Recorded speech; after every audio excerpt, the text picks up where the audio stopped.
반갑습니다. 지난 시간에 사막병진에 대해서 이제 배우셨는데요. 오늘은 이제 부처님이나 성현님들의 가르침을 보면 그냥 교과서처럼 이렇게 같은 이야기가 반복되는 게 아니라 듣는 사람에 따라 이게 다양하게 이렇게 뭐랄까 변주가 되거든요. 내용들이. 그런 이유는 뭘까? 이제 그런 것하고 관계된 그런 법문입니다. 이 교의품 23장인데요. 대종사 말씀하시기를 나의 교화하는 법은 비하건대 나무의 가지와 잎사귀로부터 뿌리에 이르게도 하고 뿌리로부터 가지와 잎사귀에 이르게도 하나니 이는 각각 그 사람의 근기를 따라 법을 베푸는 영본이라. 이런 말씀을 하십니다. 그러니까 같지 않은 거죠. 가르침이 같지 않아요. 누구에 따라? 사람에 따라 다른 거죠. 근데 왜 다르냐? 이제 근기에 따라 다르다. 이렇게 이런 표현을 하십니다. 뿌리 근자에 이 도가에서는 많이 쓰는 표현인데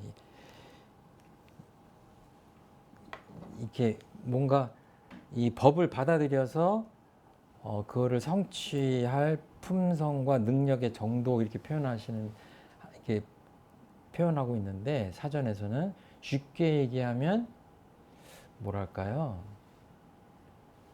꼭 맞는 말을 같지는 않은데 이렇게 그릇이랄까 능력이랄까 뭐 그냥 일반적인 표현으로 하자면 이제 그러니까 같은 가르침을 펴도 이 사람마다 근기가 다르기 때문에 받아들이는 게 다른 거죠. 그러기 때문에 부처님이나 성현님들이나 이 대종사님 같은 분들은 그 같은 내용을 다른 식으로 표현을 하는 거죠. 그러니까 예를 들어서 뭐 애기한테 얘기하는 거 다르고 뭐 청년한테 얘기하는 게 다르고 뭐 할아버지 할머니한테 하는 게 다르고 뭐 이런 것과 비슷하다고 생각하시면 될 것 같아요. 이제 교화하는 법이 두 가지로 말씀하셨는데 이 나무가 이렇게 있다면 뿌리가 있고 이렇게 나무가 있는데 어떤 사람한테는 이 진리를 알려주는데 여기 이파리서부터 이야기를 하셔요. 이파리부터 얘기해서 나무까지 줄기 해가지고 이렇게 해가지고 뿌리로 얘기하시는 때가 있는 거고 어떤 경우에는 눈에 보이지도 않는 나무 뿌리는 우리가 있는 거 다 알지만 이제 비유니까 이렇게 눈에 보이는 이파리 얘기를 하지 않고 눈에 안 보이는 아주 근원적인 이야기서부터 해서 아주 구체적인 이야기까지 이렇게 역순으로 이야기를 하신다는 얘기예요. 그러니까 이제 이거를 이제 근기 따라 한다고 하는 거를 대기설법이다 이렇게 대해서 대기설법이다 이렇게 부처님의 설법을 대기설법이라고 하시거든요. 서가모니 부처님께서도 사람마다 다 다르게 하셨어요.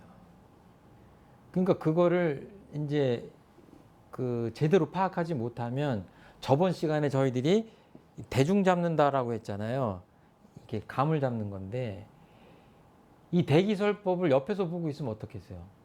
아니 부처님 왜 이렇게 변덕스러우시지? 아까 어저께는 A라고 하시더니 홍길동한테 A라고 하더니 또 이도령한테는 B라고 했다가 또 그 다음에는 또 C라고 했다가 그러는 거예요.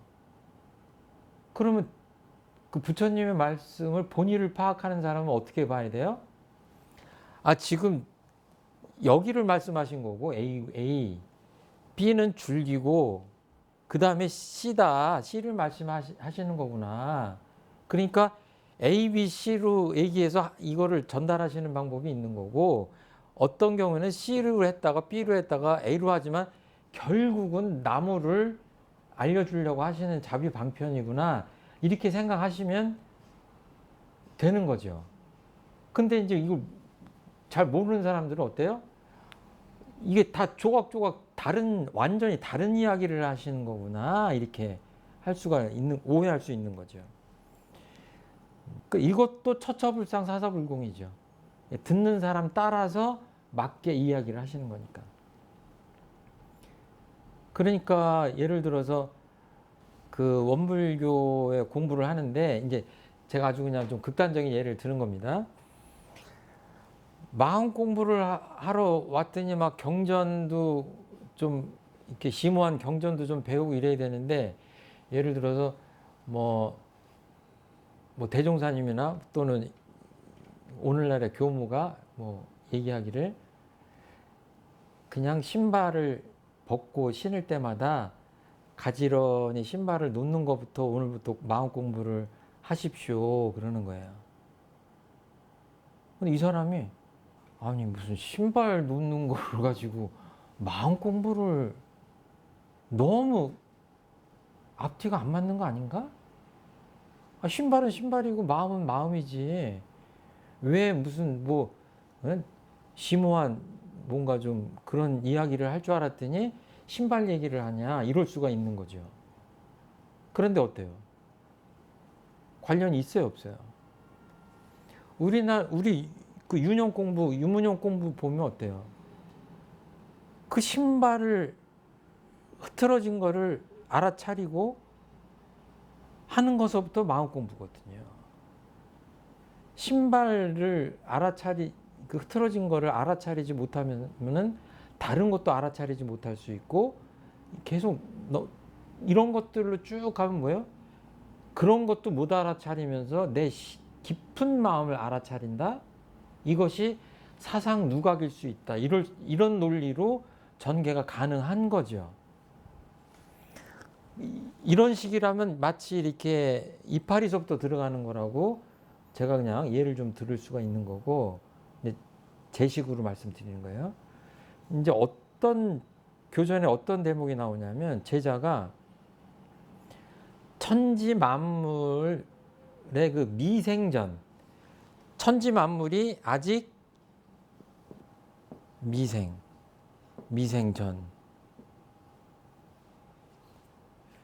천지 만물이 아직 생기기 이전 소식이 뭡니까? 라고 일종의 그 화두 같이 아주 근본적인, 이게 뭐 과학자들이 보기엔 과학적 화두로 들릴 수도 있겠지만, 그러니까 천지 만물의 미생전에는, 그러니까 미생전의 소식이 뭡니까? 이제 이렇게 묻는 거예요. 이거는 뭐예요? 아까 이 나무로 보자면 그냥 뿌리서부터 한마디로 탁 치고 들어가는 거예요. 보이지 않는 그 자리를 알고 싶은 거죠. 대종사님이 뭐라고 하셨냐면, 그대가 말하기 전 소식을 묵묵히 반조하여 보라. 그러면 천지 만물의 미생전 소식을 물었는데,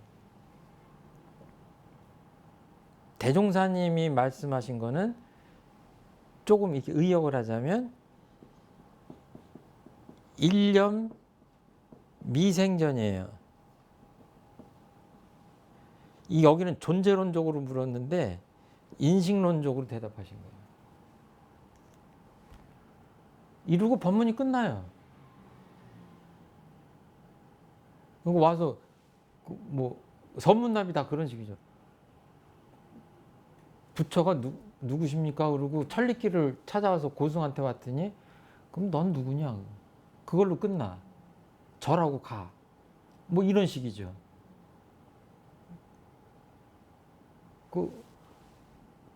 어렵게 질문했더니, 너 말하기 전 소식은 뭔데? 이러는 거거든요. 천지 만물이 이렇게 버려져 있는데 이게 존재하기 전의 소식이 뭡니까? 그랬더니 대중사님이 너 말하기 전에 뭔데? 확 그냥 다시 반격을 하시는 거거든요. 근데 여기에는 주저리 무슨 설명이 없어요. 그냥 대뜸 가는 거예요. 그거는 제가 보기에는 이렇게 그냥 뿌리서부터 가는 스타일 아닌가. 제 생각엔 그렇습니다. 그러니까 뭐 더 재밌게 표현하자면 뭐 저도 가끔 후배들하고 얘기할 때 그럴 때가 있는데 상당히 공부한 사람들하고 얘기할 때 이제 제가 그런 표현할 때가 있어요. 이렇게 뭐 후배들이 막 아주 복잡하게 얘기를 하면 어른님들 흉내 내느라고 제가 그런지 모르겠는데 아 그냥 해. 그러고 마칠 때가 있어요. 너무 사량분별 하지 말고 그냥 해. 그리고 어떨 때는 야 한다고 안 죽어.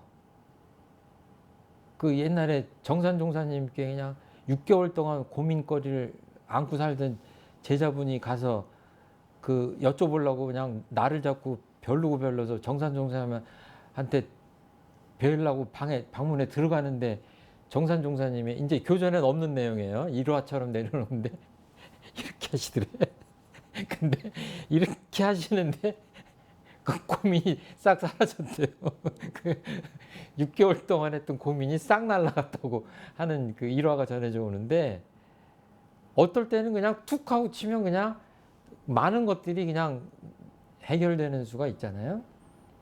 근데 예를 들어서 제가 이렇게 야 그냥 해 안 죽어 해도 이럴 때는 뭐랄까요, 상대방이 그만한 실력이 있는 거예요.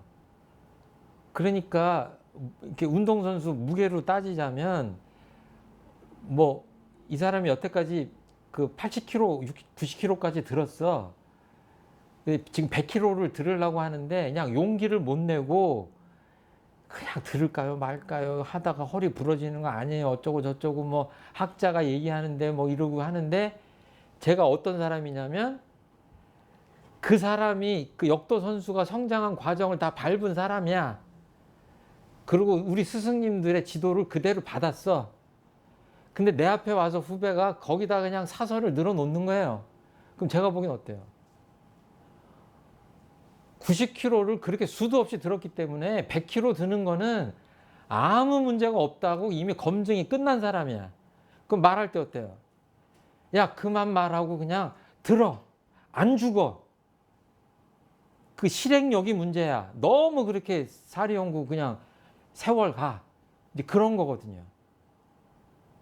이게 신뢰도 바탕이 돼야 되고, 이 사람과.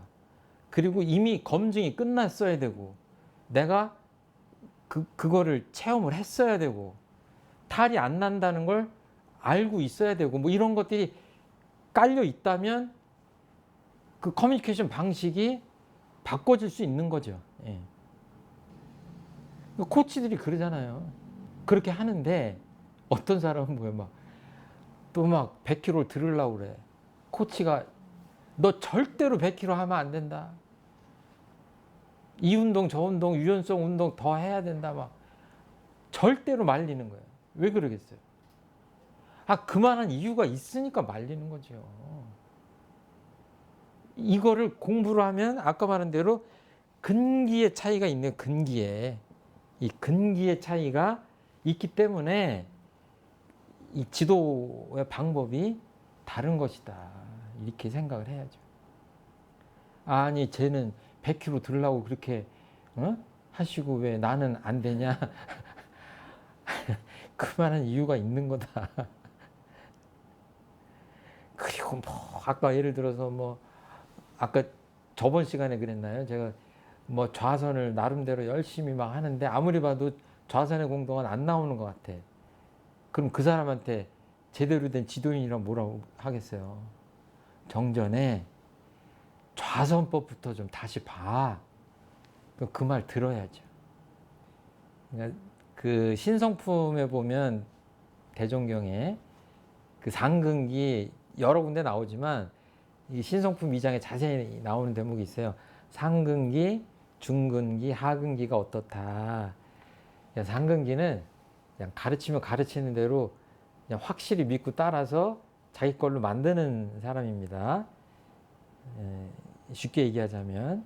근데 중근기는 이 표현에 의하면 그냥 자세히 아는 것도 없고 또 모르지도 아니해서 항상 의심을 풀지 못하고 스승을 저울질하는 근기다. 이런 표현이 나오고, 하근기는 이제 뭐 분별을 할 수가 없는 그런 그냥 인도하는 대로 순응하는 근기인데, 이 중에 가장 위험하고 가르치기 어려운 근기는 중근기다. 그래서 이제 중근기에 대한 경계의 말씀들이 교전 여기저기 많이 나오죠. 자, 이 나의 마음 공부 우리 교재에 보면 어떤 근기신 것 같아요? 본인들이 어떤 근기다? 제가 보기에는 두 분 다 상근기신 것 같습니다. 그런데 이제 제 말에 너무 의지하지 마시고 늘 이게 성찰하셔야 돼요. 반조해 보셔야 돼요. 스스로 의심해서 내가 혹시 중근기가 아닌가? 그리고 한번 뭐 상근기면 영원한 상근기일 수도 있지만 또 그때그때 따라 인생의 그 굴곡에 따라 그 마음가짐이 달라질 때가 있거든요. 그러면은 공부를 잘할 때는 상근기였다가 어떨 때는 쓸데없이 의심을 하고 공부가 진도가 안 나가고 할 때 있거든요. 그럴 때 이제 중근기거든요. 그렇게 또 해석하시면 돼요. 그래서 그냥 무슨 DNA 자체에 상근기가 있다 하는 것도 그 부정할 수 없는 사실이긴 하지만 그렇게만 생각하실 게 아니라 경계 따라 상황 따라 이렇게 그럴 수 있다. 근기가 바뀔 수 있다. 이렇게 생각하시는 것도 공부에 도움이 되겠다. 그래서 이게 공자님께서 생애지지다, 곤이지지다, 학이지지다 이런 표현 하셨잖아요. 그냥 태어날 때부터 아는, 우리로 얘기하면 근기를 얘기하시는 거죠. 그리고 학이지지는 열심히 공부해서 아는, 배워서 아는. 그리고 곤이지지는 아무리 노력해도 진도가 잘 안 나가는 그런 경우예요. 그러면 우리는 주로 어떤 생각을 해야 되냐면, 공자님 말씀으로 하면 계속해서 열심히 배운다. 그리고 애써서 정진한다. 그러니까 우리로 얘기하면, 불교적으로 얘기하면 중근기고 하근기다라고 생각을 하는 게 오히려 수행자의 그 이게 도움이 되는 태도가 아닐까 이렇게 생각을 합니다. 내가 그냥 교전 읽어보니까 대충 알겠네. 스승님들도 알겠네. 뭐 대종사님 뜻도 알겠네. 천만의 말씀입니다. 이 10년 공부했을 때, 20년 공부했을 때, 30년 공부했을 때 스승님들 말씀, 위대한 스승님들도 그 말씀 하시거든요. 내가 그때는 젊었을 때는 그것들을 너무 쉽게 생각한 것 같다. 그 대산 종사님도 그 소태산 대종사님을 그 생각 회고하면서 내가 젊었을 때 대종사님을 알아본 것 같았었는데 나이 들어 보니까 그때 색심만 뵀지 그 법신 진리 그 자체로서의 대종사님의 그 본래 면목은 내가 그때 못 알아봤던 것 같다. 그러니까 위대한 스승님도 그런 고백을 하시는 거거든요. 그러니까 이게 우리가 교전이 어렵지 않으니까 그냥 실렁 읽어서 이해가 된다고 해서 다 알았다고 하는 그런 거는 정말 그 중근기의 그 태도다 이렇게 볼 수 있을 것 같아요.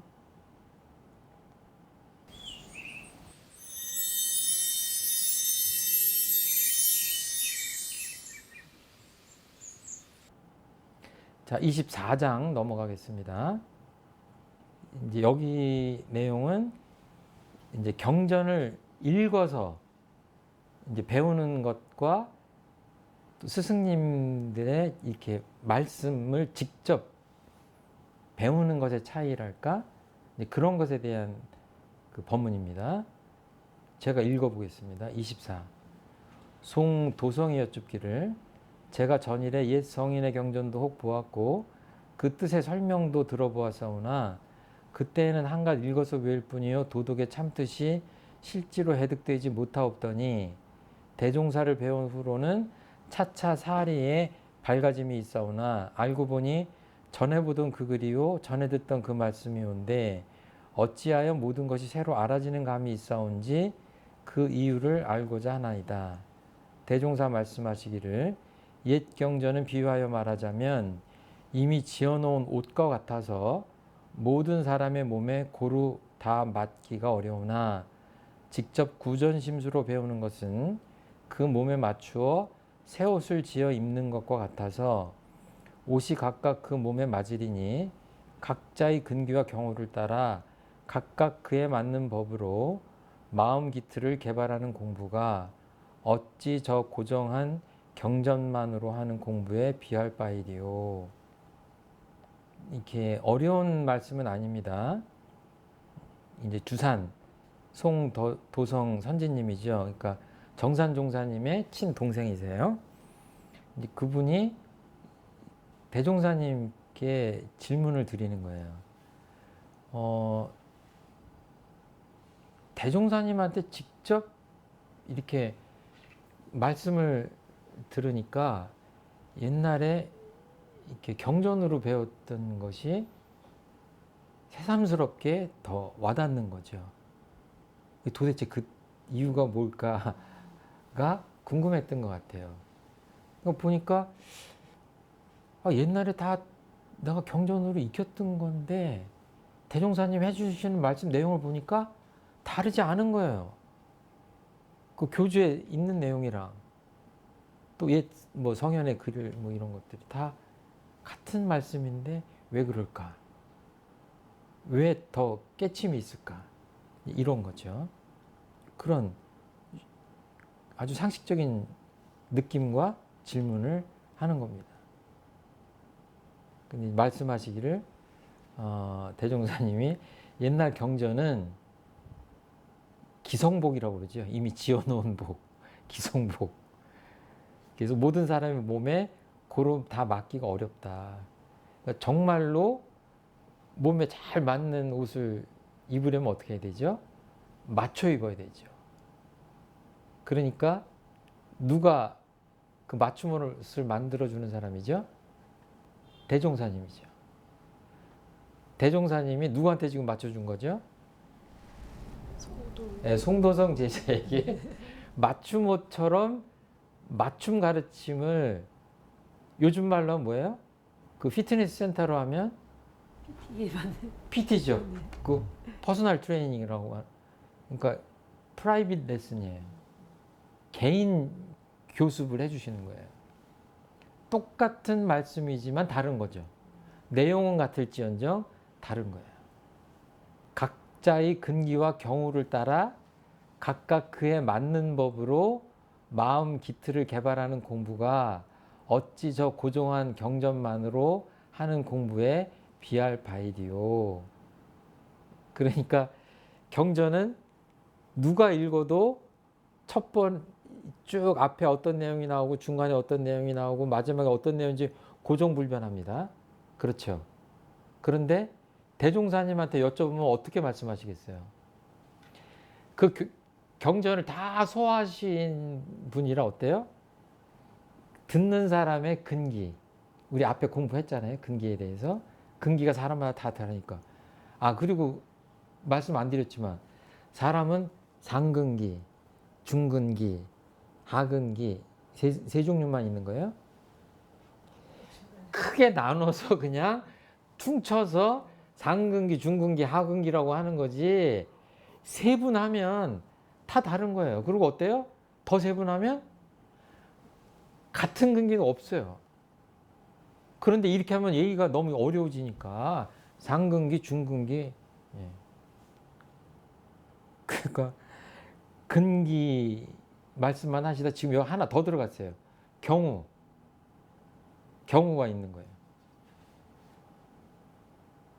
그러니까 이제 제가 예를 들어서 좀 불경스럽지만 대종사님이다라고 비유를 한다면 그 여자 교도님이 방금 전에 부부싸움을 엄청나게 하고 대종사님한테 뭔가 여쭤봤어. 어떤 교리에 대해서. 근데 대종사님이 가만 보니까 뭔가 대판 싸우고 온 것 같아. 이때 말씀하시는 내용하고 부부싸움 안 하고 싱글벙글 하면서 왔을 때 교도님이 한테 하는 법문 말씀하고 같겠냐 하는 거를 비유할 수 있죠. 다르죠. 다르게 하신 거예요. 처처불상 사사불공 하듯이 그 근기에 따라 경우에 따라 다른 거죠. 말씀하시다 보면 좀 야단칠 것도 있고 그러는데 신나게 아니죠. 막 심각하게 부부싸움하고 한 제자가 슬픔이 딱 이렇게 막 이거 분노가 차 있는 제자한테 아마 제 추측에는 평소에 야단치고 싶은 대목도 아마 안 치지 않으셨을까 추측컨대 그렇게 같은 내용을 말씀하셔도 그 나머지 내용들 이런 것들이 좀 달라지지 않았을까 이렇게 생각을 합니다. 그러니까 마음 기틀을 개발하는 공부라고 했는데 대종사님은 어떤 거예요? 상대방의 마음을 보고 그 마음 기틀을 이제 개발해 주는 건데 어때요? 상대방이 다 다르기 때문에 지금 말씀이 달라지는 겁니다. 그러니까 앞에서 배웠던 그 교육품 내용들하고 지금 일맥상통한 법문이 계속 이어지고 있는 거예요. 그런데 이거를 법으로 우리 교법으로 연결하면 지금 어디하고 연결되는 것 같아요? 한번 알아맞혀 보세요. 여러 가지 뭐 할 수 있는데 우리 상시훈련법에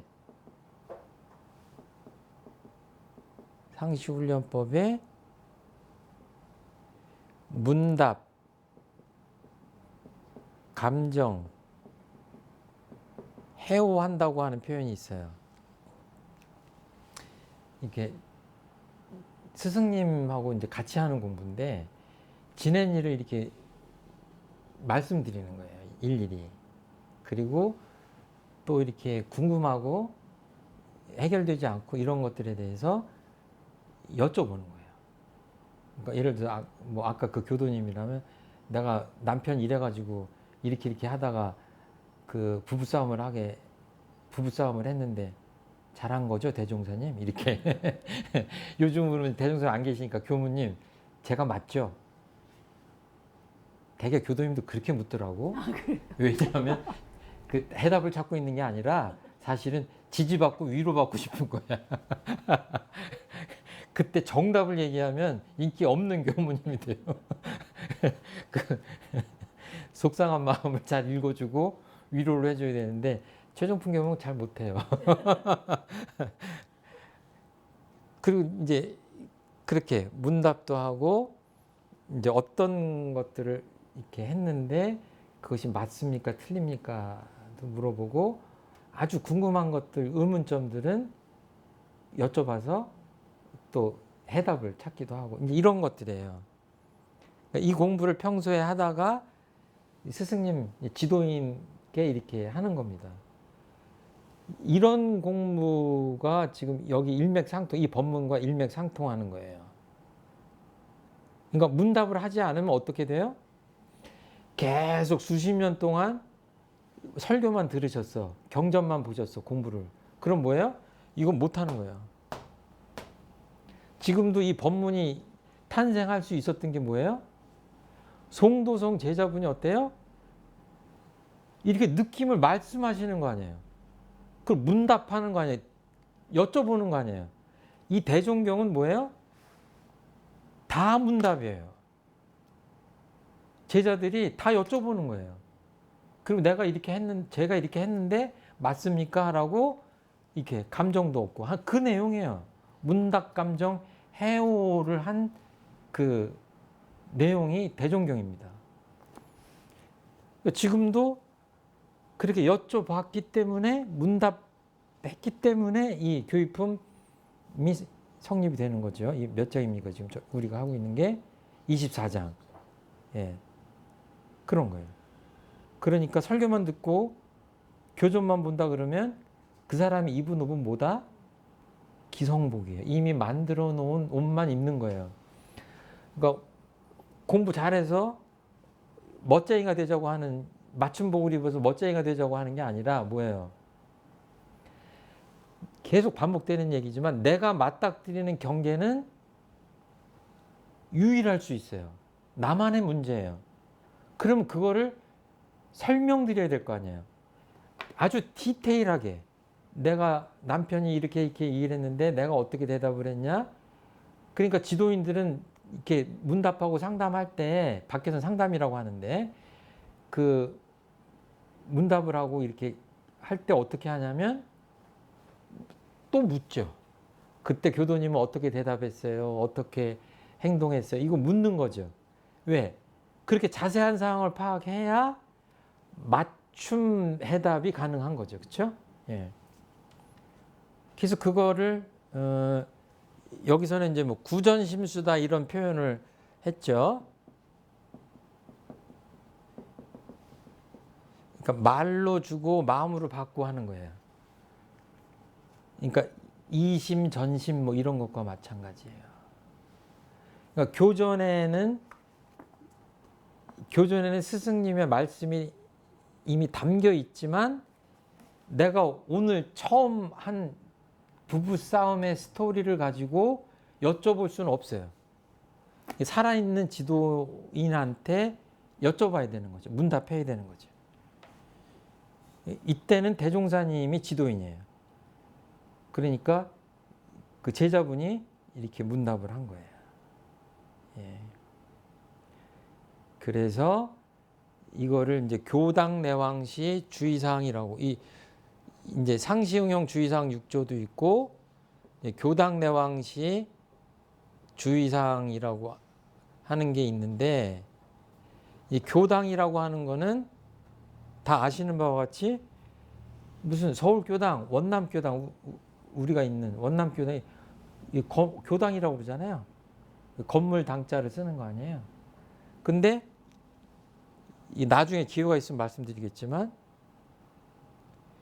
여기서 이렇게 구전심수하고 문답감정 해오한다고 했을 때 교당내왕시 주의사항을 늘 하는 건데, 이때 교당의 의미는 뭐예요? 교당에 와서 문답을 하려고 그랬더니 교무님이 안 계셔. 지도인이 안 계셔. 그럼 이 교당은 뭐예요? 빈집이에요.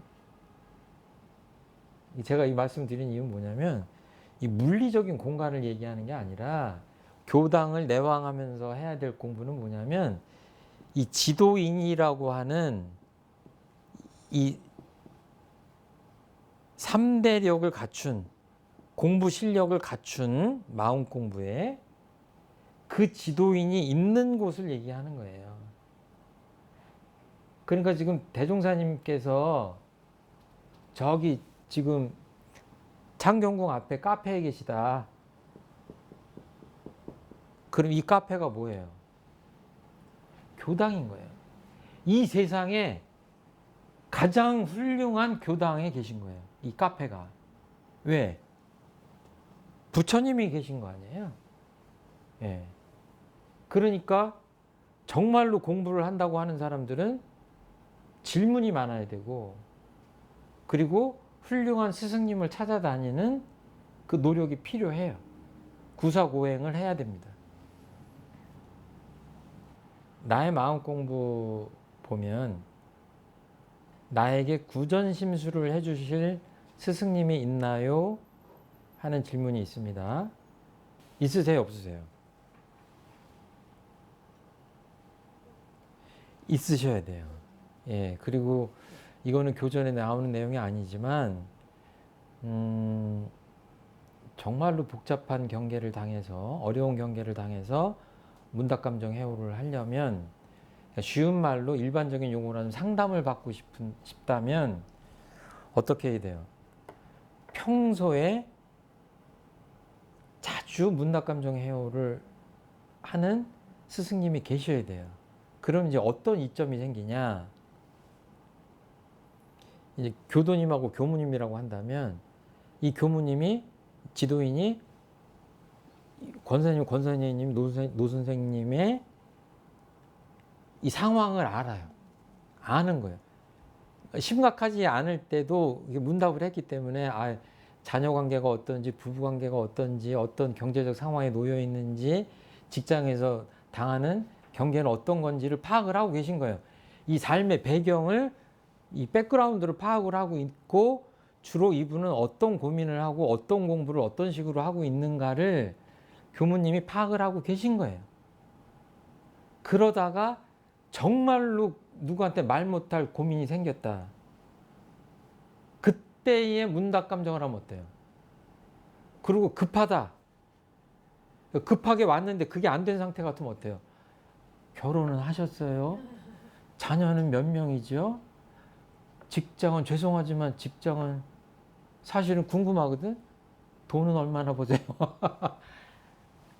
이거 호구조사하고 백그라운드 배경을 파악한, 왜? 그거 알아야 실다운 자세한 디테일한 상담이 가능하잖아요. 근데 이 사람은 숨이 넘어가.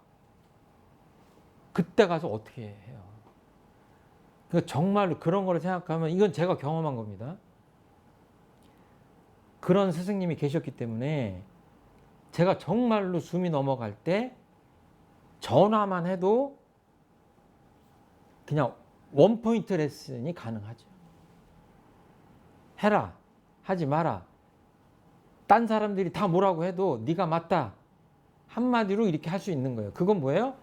그 문답 감정의 스토리가 켜켜이 축적되어 있기 때문에, 그리고 인간적인 신뢰관계가 그리고 정보도 파악이 되어 있기 때문에 가능한 겁니다. 그러니까 이거는 정말로 급할 때 문답 감정을 해서 도움을 받으려면 어때요? 공부만이 아니라 인생 문제를 해결한다고 했을 때도 문답 감정을 해야 되는데, 그럴 때 하려면 평소에 심각하지 않을 때도 자주 해야 된다. 그러니까 법회 끝나자마자 빨리 가시면 되겠어요? 안 되겠어요? 안 돼요. 교무님들이 왜 그냥 가십니까? 그러면 교무님 법회 준비하고 피곤하시고 하실 텐데, 그리고 교도님도 많은데 나까지 괴롭혀드리면 뭐 피곤할 것 같은데, 천만의 말씀이에요. 공부심이 없는 거예요. 그렇게 하시면 안 되고 어때요? 귀찮게 해드려야 돼요. 그리고 예를 들어 볼게요. 정말로 의심이 나는 게 있는데 내가 종법사님한테 여쭙고 싶어. 여쭤보셨어요? 왜 안 하셨냐고 그러면, 아이고 종법사님이 나까지 상대하실? 내기합시다. 조실에 전화해서 문답 감정 한다고 하면 되는지 안 되는지. 간절하지 않은 거예요. 원불교 안에 교도님, 많은 교무님들, 종법사님 포함해서 열려 있습니다. 열려 있어요.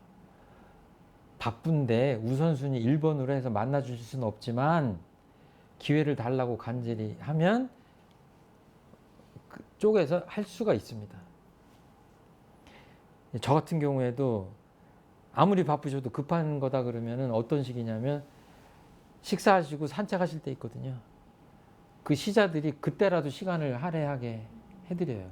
그거는 공식적인 일정에 없는 거예요. 누구든지 그런 거예요. 우리가 배고파야 돼요. 이 문답 감정하는.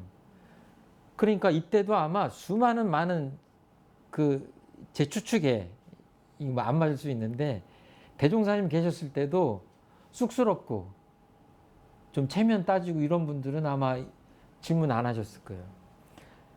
여기 어떤 제자들만 이름이 실려요? 질문한 제자들만 실렸잖아요. 그리고 그 부처님한테 어려운 질문을 했다.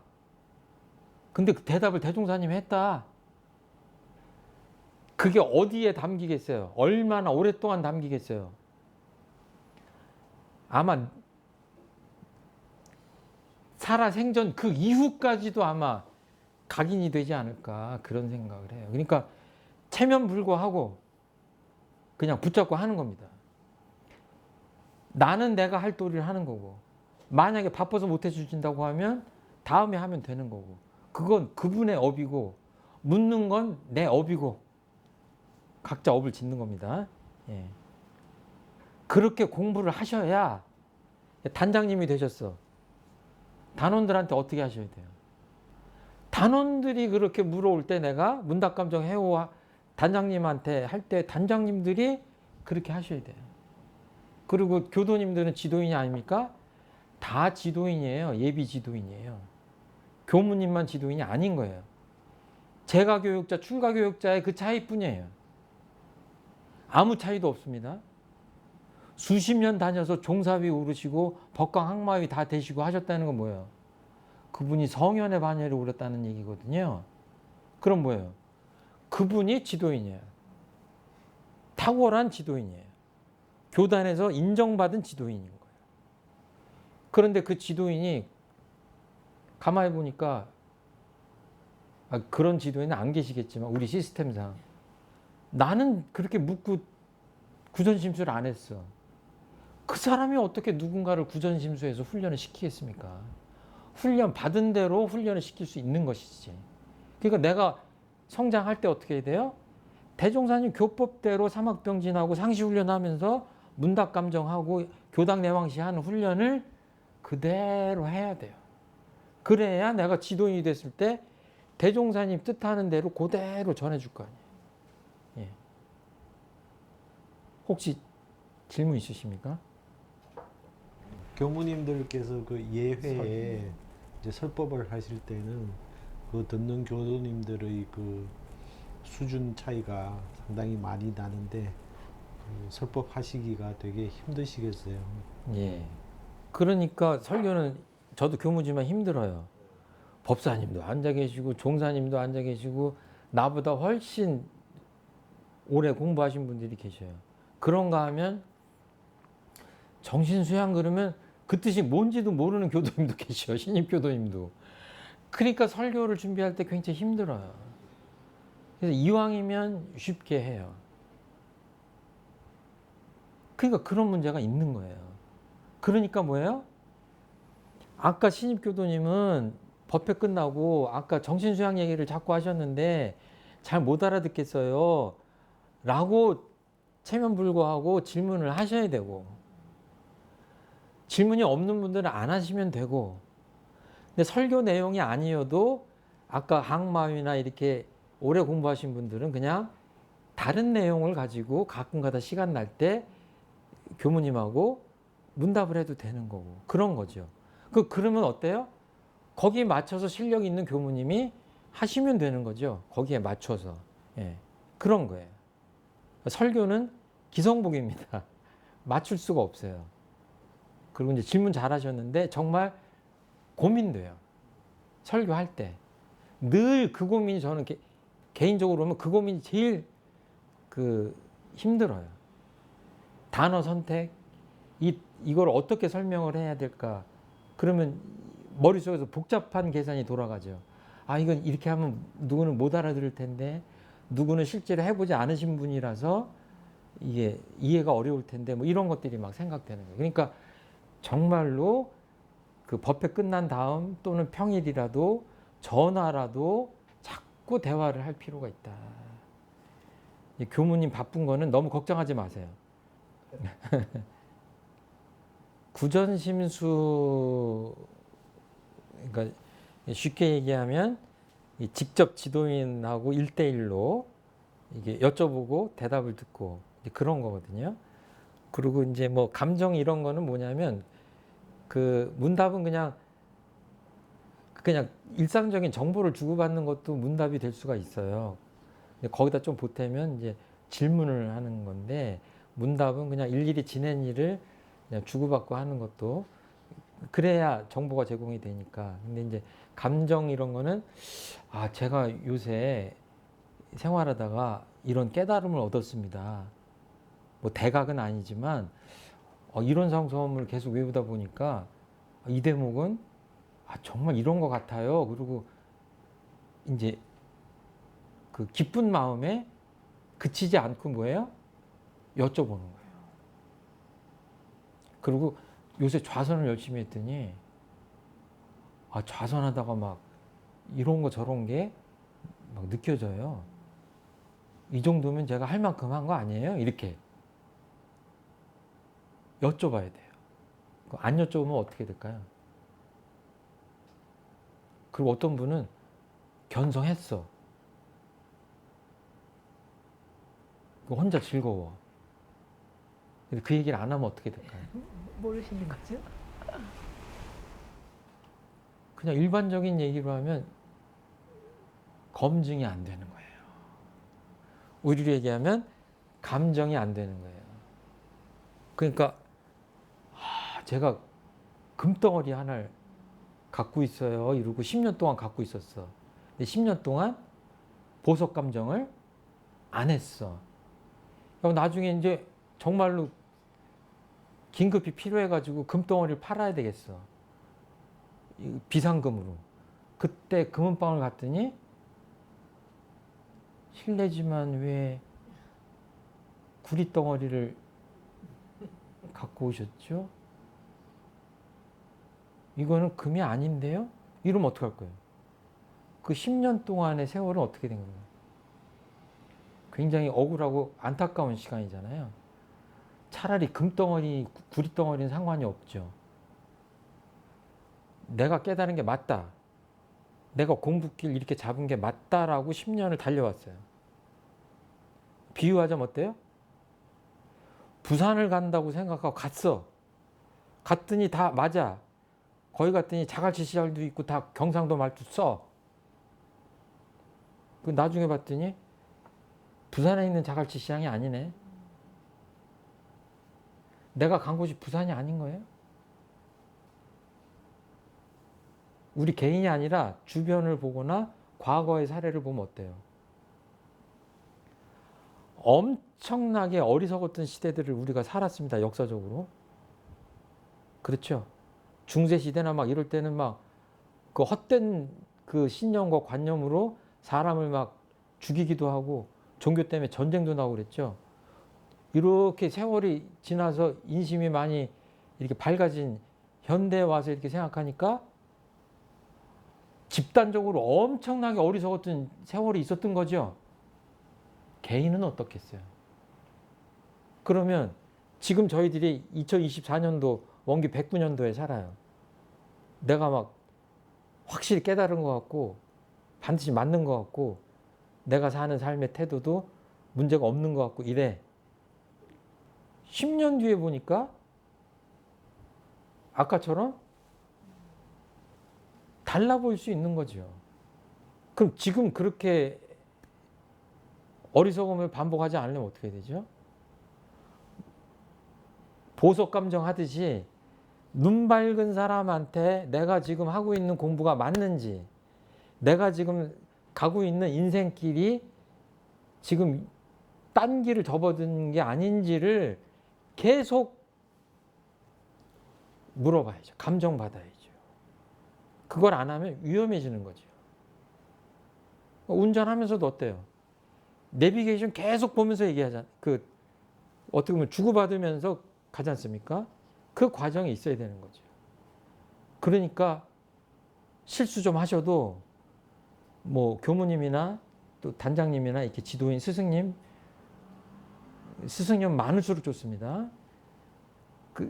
그분들한테 어때요? 말씀을 많이 하셔야 돼요. 저는 그렇게 하느라고 했습니다. 가서 원망을 막 1시간씩 털어놓기도 하고, 그리고 어떤 스승님한테 가서 막 대뜸 견성이 뭡니까? 막 스님들 하듯이 역사책에 나오는 듯이 뭐가 깨달음입니까? 내가 후배한테 물어봐요. 자기는 그런 질문 해본 적 있어? 스승님 찾아가서? 이게 전화해봤어요. 누구나 아는 돌아가신 스승님이 계신데 제가 새파란 그 막 간사 갓 벗어난 그때에 직접 그것 때문에 찾아갔어요. 그 물음을 하려고. 아니 그 선사들이 한 거는 선사들이 한 거고 지금 우리들은 다른 삶을 사는 거예요? 그렇지 않잖아요. 그리고 여기서 나온 이 질문을 내가 반복하면 안 됩니까? 지금 종법사님과 큰 스승님들이나 법이 높으신 교무님들한테 이거를 반복하면 안 돼요? 반복하는 거죠. 그리고 스승님은 숨어 계시기 때문에 누가 지혜가 높은지 알 수도 없어요. 그러니까 초보자 때는 어때요? 그냥 아무한테나 여쭤봐도 되는 거예요. 이게 창피할 게 없는 거예요. 이 시장에서 콩나물은 어느 집이 좋고 어느 집이 콩나물을 싸게 팝니까? 물어보는데 창피하세요? 그런 건 하나도 안 창피하잖아요. 그런데 정말로 인생의 근원적인 문제나 내 수행에 있어서 정말 묻고 싶은 것들을 안 묻는 사람이 어리석은 거죠. 예. 자, 앞으로 어떻게 하셔야 되죠? 질문을 많이 해야 되겠네요. 예. 그러니까 두 분 다 막 학위도 있으시고 막 밖에서 그러시더라도 우리 공부는 어때요? 그냥 모른다 생각하고 아는 것도 물어보세요. 답도 다 달라요. 그러면 듣는 사람 소득이잖아요. 그게 노력이 진짜 노력은 조금 들지만 얻는 건 많은 거죠.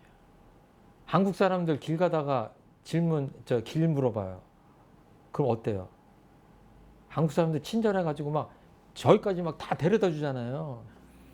그러니까 저 같은 경우에도 어떨 때는 막 실수해요. 그냥 간단한 질문을 했는데 막 계속 설명하는 거야. 아는 사람은 그렇게 설명하고 싶거든요. 그러면 정말 노력은 조금 들이고 소득은 많은 거잖아요. 이 구전심수, 문답감정, 교당내항수주의사항 이런 것들은 정말 중요한 공부다. 도땅다 생각하고 묵언을 한다? 원불교 공부는 아닙니다. 말할 때 하고 하지 않을 때 하지 않고 하는 게 대종사님 공부다. 이렇게 생각하시면 돼요. 질문을 아끼지 마십시오. 질문 없으시면 맞춰도 될까요? 그 주위에 이제 예. 질문을 해보고 이렇게 이야기를 해보면 얻는 예. 게 참 예. 많은 것도 이제 사실인데요. 또 예. 꼭 그걸로 해결하는 것뿐만 아니라 이게 교전도 이제 계속 한번 읽었던 부분을 또 읽을 때마다 이게 이해도가 이제 굉장히 달라져서 그거 기본적으로 그거를 훈련을 공부를 하셔야 문답할 게 나오는 거거든요. 그러니까 그 말씀이 맞는 거예요. 그러니까 읽을 때마다 이제 달라지죠. 느낌이 새로워져서 예. 네. 그러니까 이 교정 공부 지금도 저도 마찬가지지만 수십 년 동안 계속 반복해서 보는 거예요. 훈련 과목이니까. 그러니까 진전이 별로 더디다 해도 뭐야? 그 좌선도 1년 동안 열심히 하고 그 다음에 안 하는 게 아니라 뭐예요? 죽을 때까지 밥 먹듯이 하는 거예요. 그거를 훈련을 쭉 하면서 뭐예요? 일부러 문답감정을 해야 되겠다가 아니라 그렇게 하면 문답감정할 거리가 생기죠. 그러니까 선생님들이 그 말씀 하시잖아요. 질문할 사람 없다고 그러면 니네들 집에서 공부 안 했지? 그러잖아요. 똑같아요. 공부 열심히 그렇게 하시면 반드시 문답감정 해오할 게 생긴다. 이렇게 생각하시면 돼요. 예. 뭐 문답감정 하려고 공부하는 건 아니에요. 보면 맞물려 있습니다. 이렇게. 예. 여기까지 할까요? 예. 들어주셔서 감사합니다.